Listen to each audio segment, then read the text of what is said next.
रसूलुल्लाह सल्लल्लाहु अलैहि वसल्लम ने तो यहाँ तक फरमाया, रहिमल्लाहु रजुलन क़ाम मिनल लैल फसल्ला व अयक़ज़ इम्रअतह फ़इन अबत नज़ह फ़ी वजहिहा अल-मा।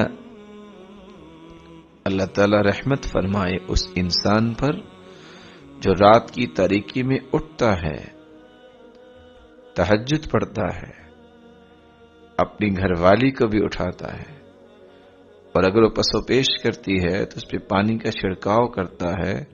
यह है तो अमल मामूली सा, लेकिन अल्लाह की रहमत का यह मुस्तहिक बन जाएगा। वरहिमल्लाहु इम्रअतन क़ामत मिनल लैल फसल्लत वअयक़ज़त ज़ौजहा फ़इन अबा नज़हत फ़ी वजहिही अल-मा। इसी तरह उस औरत पे भी अल्लाह ताला रहमत का नुज़ूल फरमाए जो रात की तारीकी में उठती है और तहज्जुद पढ़ती है, अपने खामिद को भी उठाती है, और अगर वो पसो पेश करता है तो पानी का छिड़काव करती है। ये अल्लाह की रहमत की मुस्तहिक बन जाती है।